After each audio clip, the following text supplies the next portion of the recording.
The Late Show live from the Isle of Man with Andy Wint, and he's here with his Neil Armstrong jacket. It's not a Neil Armstrong jacket, what does it say, your jacket? NASA. No. You know what Bert Rutan said that means?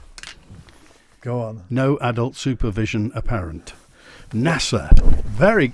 Oh, no, I don't want any more. Journey to Mars. Towards the camera, then. Towards the camera. There we are. Very good. Howard Parkin is here on The Late Show. It's the Manx sky at night. And what have we got happening at the moment, Howard? Lots going on at the moment, Andy. Lots going on at the moment. And we had some lovely clear weather. In fact, tonight, just on my way in, those of you who are lucky enough between the clouds spotted the space station. Space station is in the middle of some evening apparitions at the moment. Right. And it was visible at 10 to 9, literally a few minutes ago. It was great to see it. And unmistakably bright. Great to see.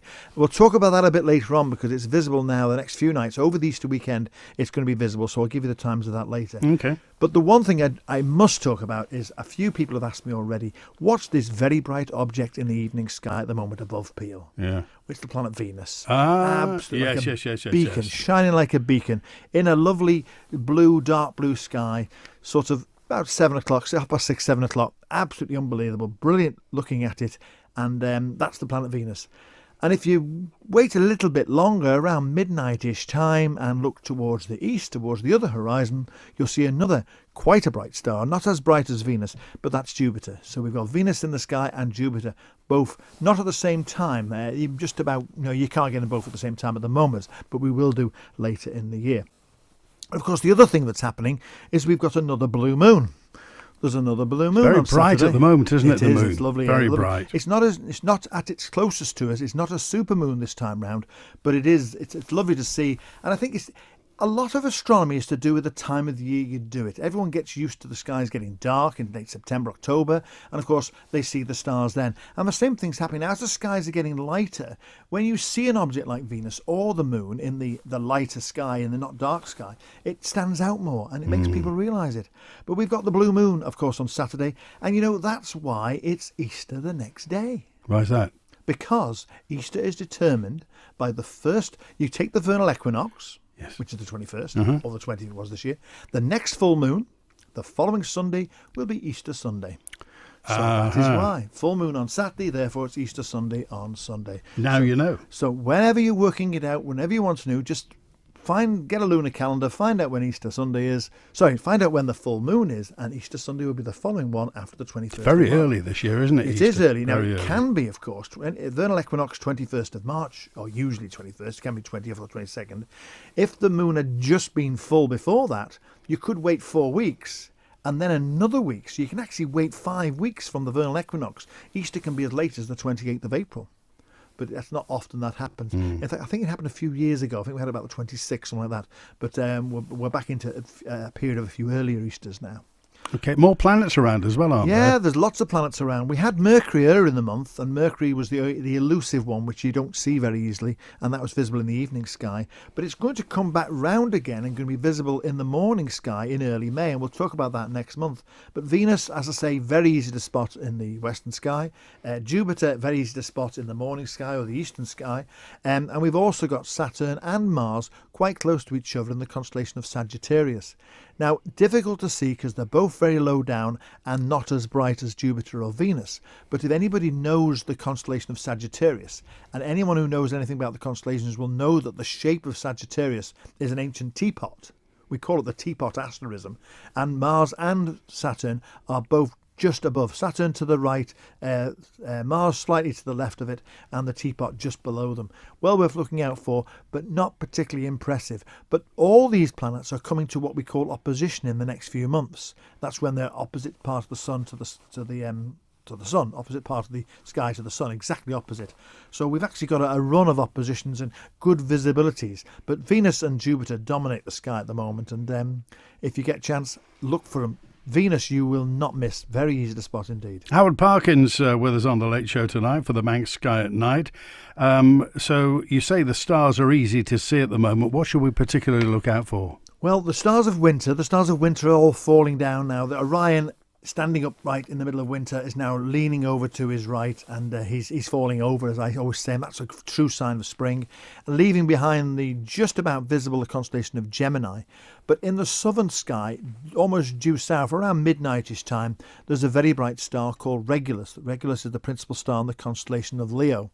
And Regulus is at the bottom of a question mark, but the question mark is inverted. It's the wrong way around. So look for a question mark in the sky, and Regulus is this very bright star in the constellation of Leo. And down below that, we've got the constellation of Libra, and then we've got, Virgo, and then Libra. And these are the constellations which have got the planets in, the morning planets in, which unfortunately we can't see so much because they're low. They're below the celestial equator, which, without going into too much detail, the celestial equator is above and below the where the planets are above or below the celestial equator, and they're south of it, so we don't get to see them so well. Okay. And what are the Lyrids when they're at home? The Lyrid meteor shower, glad you asked that, Andy, because the Lyrid meteor shower is one of these meteor showers that we know it has a clearly defined peak. You're very big on meteor showers. Oh, I love them because they are like clockwork. They come round every year, and I guarantee, I say this every year on the radio when I talk about meteor showers, if you go outside on the night of a meteor shower, and it's not got a full moon in the sky, it's dark and it's clear, you will see a meteor. You will see a meteor within 15 minutes, providing your eyes are dark enough. I've not failed on that one yet. People have always said, oh, you don't see them, but oh, yeah, there's a meteor. Sorry. So when are they going to be about? Around the 22nd and 23rd of the month. The moon will be first quarter, but the Lyrids are going to be in the northeastern part of the sky. The moon at first quarter will be in the south part of the sky, so the moonlight will not interfere too muchly. So 22nd, 23rd of April, in a few weeks' time, well worth looking out for. And Lyrids, always well worth looking at. They have what they call fast trains. Some meteors are faster than others, believe it or not. They're all pretty quick, but some can be much faster than others. And the Lyrids are particularly known to be quite a quick meteor in the sky. Little Floyd never hurt anybody. Howard Parkin is a massive Pink Floyd fan. Is that right? Absolutely. Fantastic. Almost as good as the Moody Blues, but not quite. Oh, crikey. We're into one of those conversations again. Sorry, Andy. Floyd versus the Moody's. Howard, why are we playing Pink Floyd? We played that for a very special reason, because we had something that happened a few weeks ago which was very, very sad. It was predictable. The guy had been ill for many, many years. I'm talking about Professor Stephen Hawking. What a giant. Absolutely incredible. What an absolute giant. Incredible. And he was such a character. That's what it was. He was severely paralysed, as we all know. His motor neuron disease really affected him terribly, terribly badly. He was given 2 years to live about 50-odd years ago. That's incredible. And his mind was just... I sometimes wonder perhaps that's why his mind was so brilliant, because he obviously had no bodily functions other than the ability to use his mind to fantastic ability. But he appeared on the Pink Floyd track Talking, which was on the Division Bell album. And I just thought it'd be nice to play a record about Pink Floyd. You met him, didn't you? I had the great honour of meeting him on my 59th birthday at the... John Taylor's house down at Aragon Manor. What do you think? I mean, when you knew you were going to meet Stephen Hawking, what went through your mind? I was in awe of the guy. I'll make no bones about it. I was in absolute awe of the guy. I mean, the chance to meet him, I was invited very kindly by John Taylor, and I was very, very flattered and honoured to meet him. And when I went up to him, and his carer said to him, "You can shake his hand if you wish." Now, he didn't talk to me because he obviously has to work out a speech some minutes in advance. So he obviously was happy to meet people, and he did have a prepared speech which he delivered during the evening. But I had one of my astronomy ties on, and I could see him looking at it. Yeah. And his carer said, "He loves your tie." How he knew, I don't know. But I shook him by the hand. He was immaculately dressed, obviously well looked after. And I was in awe of the guy. I mean, there's one of the greatest minds on the... Excuse me, one of the greatest minds on the planet, if not the greatest mind on our planet, was. And to meet him and to actually have the chance to chat with him and then hear him talk about John's collection of clocks and all the rest. Yeah. But he was such a character. He was such a character. He went on a zero-G flight, and that must have been fantastic to someone in a wheelchair to suddenly go up into zero gravity. And I've heard it said, actually, that people with disabilities who haven't got the use of their legs, that space flight is no restriction to them whatsoever. Interesting. So it hasn't happened yet, but I think it's only a matter of time before someone... They said that about Douglas Bader. Yeah. They said when he lost both his legs in the Second World War, that he went into... they were pulling a G when they were flying Spitfires and Hurricanes, and didn't affect him at all. Didn't pull into his legs. Didn't pull into his legs at all. No, it's amazing. So he's one of your fantasy dinner guests. My fantasy dinner guest. I would love to. I've been asked this question a few times now. If you could have dinner with anybody? Ladies and gentlemen, the Howard Parkin dinner party is Stephen Hawking, Albert Einstein, and Isaac Newton. Apple pie, no doubt. Definitely apple pie. But of course, Stephen God, Hawking. why Einstein? Because I think those are the three minds. They're the three minds in cosmology that have done so much for the science of cosmology and astronomy. Yes, there's been lots of others, and I don't want to denigrate anyone else from that. But those are my three heroes, if you like. Yes, there are lots of people I could put on that. Neil Armstrong almost made it, but, I'm afraid Stephen Hawking... Apart from saying red or white wine, Albert, what would you say to Einstein? E equals MC squared. Yeah. But I would tell Stephen Hawking his own joke. Which is? Famous joke. A photon walks into a hotel, and the bellboy comes up to him and says, "Can I take your luggage, sir?" And the photon says, "No, I'm travelling light." Ba-bum. There's Howard. Stand up awaits you, Howard. You're going to be the first astronomical stand-up artist from the Isle of Man. Well, there you go. I get accused of many things, but that's not one of them. Well, Nicole Scott's in the news as well, isn't she? Yeah, I was sat watching this new programme that's on the National Geographic Channel. It was on last Tuesday night. I've forgotten the name of it, I'm afraid. Amazing Stone or something. It's about the Earth being in space. And I'm just sat watching it. It was hosted by Will Smith.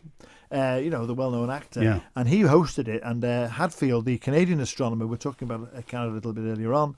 We were talking about that, and all of a sudden, this voice came on. Oh, whoa, it's Nicole. Nicole. And of course, because Nicole, what they wanted to say was these astronauts, when they go into space, it's funny. Obviously, I listen to lots of these things, so I'm boring, and I love listening to what astronauts have to say. But they all say how they look at the Earth, and they see the hometown, and then they see the country they live in. And then all of a sudden, it just disappears. It's not a country anymore. It's the blue planet. It's the Earth. And when you see it from space, and they all say, if only the politicians and the majors and the people who make war and problems with the world could see the Earth from space and realise how fragile it is and how beautiful it is. Oh, do you remember in the 70s when I think it was the Sunday Times magazine, it was the only Sunday glossy then, they had that photo of the Earth, the blue planet, the photo of the Earth. The first Apollo 8 picture when they came back from the moon. And everybody suddenly looked at the Earth in a much different way, for about 10 minutes probably. Well, I'll actually correct you on that one, because I actually use that image of the Earth from space when I do my talks, especially to school children. Because as an astronomer, the most beautiful object in the solar system when I was a kid was Saturn. And we all say it's the most beautiful object in space. So the rings. The rings of Saturn just make it look so stunning through a telescope. But now we think the Earth is more beautiful. The Earth is beautiful, not only because it's our planet, but when you see it from space, this wonderful blue object. And we say that the growth of global consciousness started, you think about recycling and plastic bags and all that sort of stuff. It was the 70s. All came late 60s, early 70s. This awareness of our environment came from that time. Up until then, we just did it all the time. Now, plastic bottles or plastic waste is the big subject. And rightly so. We need to stop polluting the planet and do something about it. It'll take years to affect it, but nature will help us, and we need to be more aware of it. And it all grew from those images from space all those years ago. Hey, listen, you got some ISS times for us. Yeah, I have indeed. If you want to see it tonight, you've missed it. Sorry about that. I saw it. It was wonderful. Tomorrow night, it's visible. I don't need to tell you the compass direction. All you need to do is to be looking towards the south. Look towards the south with Peel on your right-hand side and Douglas on your left. And if you're in Peel, well, look towards Ireland or whatever. But you just look towards the south and that sort of configuration. Tomorrow at 3 minutes to 9, it's going to be visible. Saturday at 20 to 10. And on Sunday at 11 minutes to 9. Okay. So roughly all those times. There are other times it's going to be visible, but those are when it is quite high up in the sky, about 50 degrees high. So and you'll see it for how long? How long will it be there for? It depends on whether it goes into eclipse or not, but you get it for about 3 or 4 minutes. It's the brightest object in the sky. It's as bright as Venus. In fact, I think it's actually slightly brighter than Venus at the moment, and you can't mistake it. There are 3 people on board at the moment, shortly to be joined by another 3, which will make the normal complement of 6. Okay, if you want to get in touch with Howard Parkin, what's your contact Just details? get in touch with us, Howard Parkin at Manx.net.